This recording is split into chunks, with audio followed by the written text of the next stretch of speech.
Yes, people, we're back on TalkBall. How's it going? Real views, no clickbait. Today we've got to round up some news, man, that we've been hearing over the week and some stuff that happened today. I can't lie, man. I can't wait for the matches to come back. I'm sick of doing this news roundup, bro. This isn't my thing, man. I wanna actually talk ball. You get me? I actually wanna talk about the matches and what happens, man, in the game. But yeah, for now, it's alright. It's a bit of fun, you know what I'm saying? Talk about the happenings outside of the pitch. But yo, yeah, let's get into it. So the first one is big Aubameyang got unveiled today as a Barcelona player.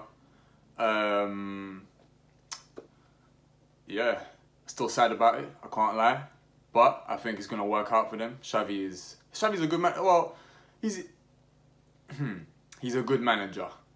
He had a decent time in the country that he was managing in. I forgot what country it is. It was some Arab country, but I remember watching the compilations of his team, and they were kicking ball. And if he can make Barcelona kick ball again, and listen, he's definitely improved Barcelona since he's got there. I've been watching them before he was there, especially after Messi left. Before Xavi got there, they were just dead, bruv. They were just playing some dead ball. Like it was weird to see Barcelona like that.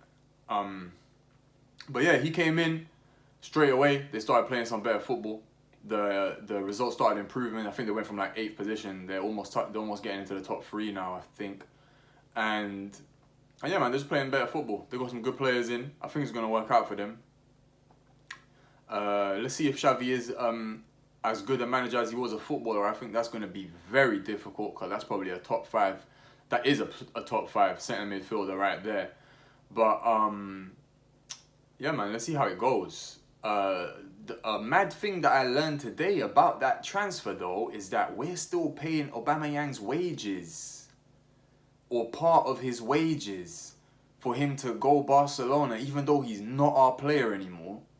He went for a free. He's not our player, but we are still paying some of his wages.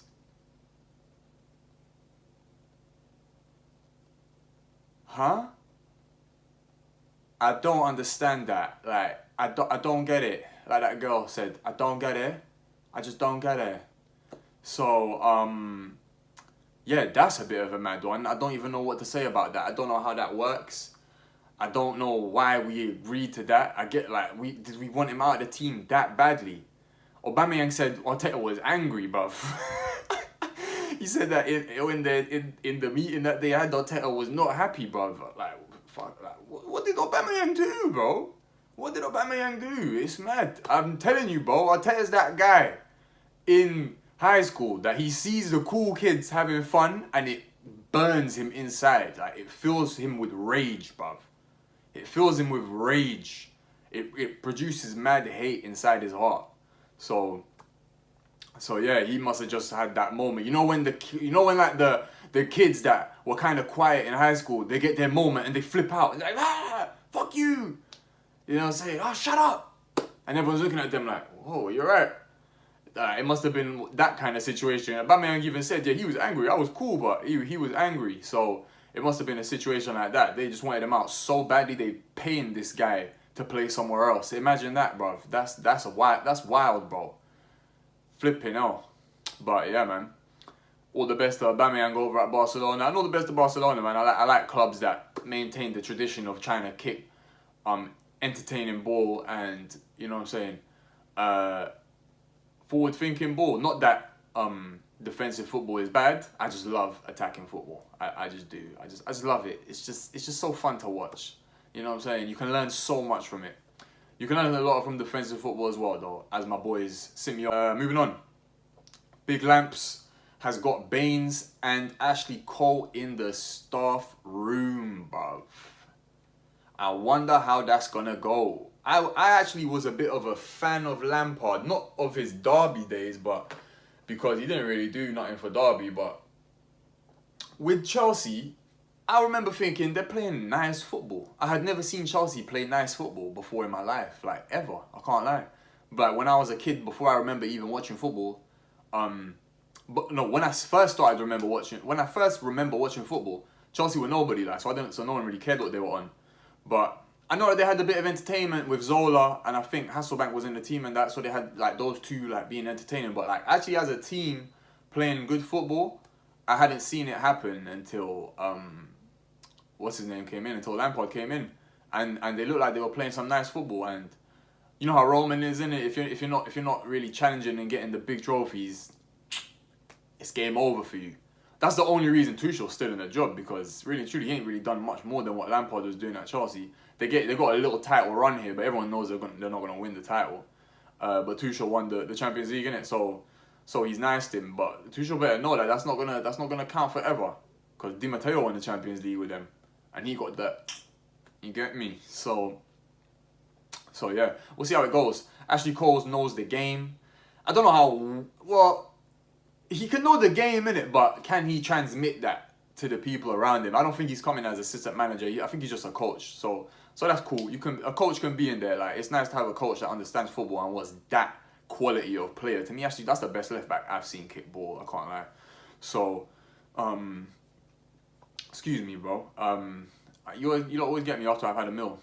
Yeah, actually, to me, Ashley Cole is the best left back I've seen. So, it can never hurt to have that sort of knowledge in the training ground. And Leighton Baines, I think Leighton Baines will be a better coach than Ashley Cole is. And I also think Leighton Baines is a top quality left back. Like, Leighton Baines and Ashley Cole, to me Ashley Cole is number one, but Leighton Baines is top 5 left backs that I've seen in the Prem. Like, maybe even top 3, I can't lie. He's quality. So yeah, let's see how that goes. Everton got a sick team, got banging players. And let's see how that goes. They'll definitely give Frank a bit more time, unless things start going crazy. But yeah, we'll see how it goes, man. Time will tell, eh? Time will tell. I think they got FA Cup this week, and I'm not sure if they're still in that tournament. The way things have been going for Everton, I wouldn't be surprised if they had been kicked out already. But if they're in that tournament, I'm gonna keep an eye on that, man, because they got some. I want to see Ali do something. You get me? I want to see what Ali can. If Ali can muster something up, if he can muster up that Pochettino form. Because if he could, that's entertaining stuff, I'm not going to lie. Even as an Arsenal fan that detests Tottenham, that's some banging form that he had there. So if he can bring it back to Everton, it will do a lot for that team. Bangs bare goals. I saw some stat, like, it was only like 3 or 4 or 5 players that had scored more goals than Dele Alli before their 22nd birthday in the Premier League. You know what I'm saying? That's a banging stat. Like, I'm not really too much of a stat boy, but some stats do give you an idea of a player, and that one does, because we saw Ali. That guy wanted to score goals. He wanted to be involved in the final stages of play, and he was very good at it. So if you can bring that back to Everton, it's going to be a big boost for Everton. And I think that they might even get themselves in a little, you know what I'm saying? They might secure a Europa League spot if Frank can get it moving. You know, everyone's got the honeymoon period.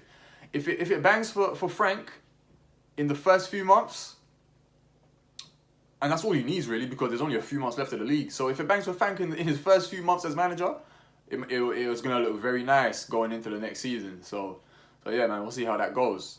Next, I saw a madness about robot referees in the Club World Cup.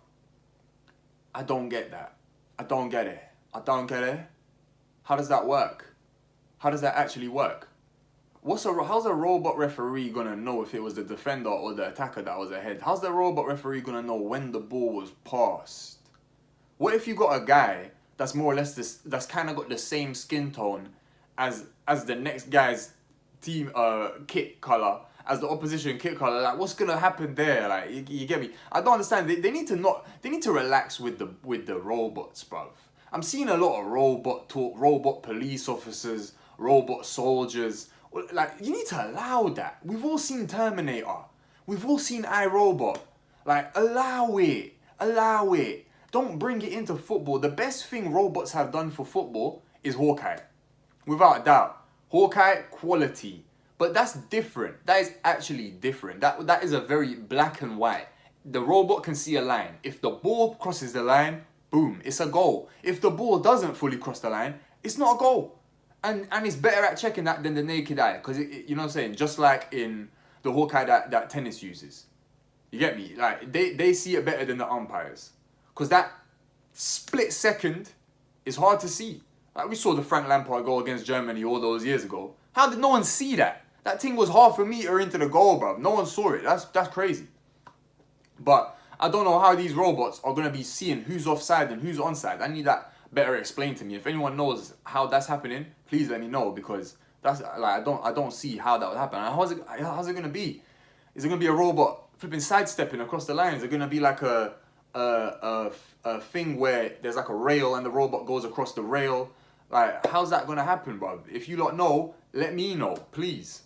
And to wrap it up today, Canada's doing a madness.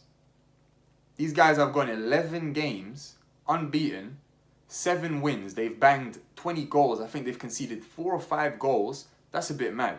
And I know that Canada have their immigration. The immigration in Canada is an immigration that is much more closely linked to football than the immigration that goes to America. And you know, when you go to America, it's like, ooh, I'm American now. And you reject everything that's outside of America. In Canada, guys are a bit more open, you get me? Especially with that Trudeau guy at the top. That guy's open to everything, isn't he? So, guys, you know what I'm saying? They're cool with the football. They like football.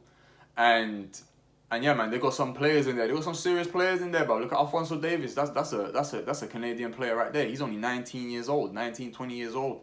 If they can get, what, 2 or 3 more guys like that into a national team, it's going to be a bit crazy. And they haven't even got the Somali players in, bruv. If they start investing in some Somali players in the Canada team, it's going to be a wrap, bro. It's going to be a big wrap.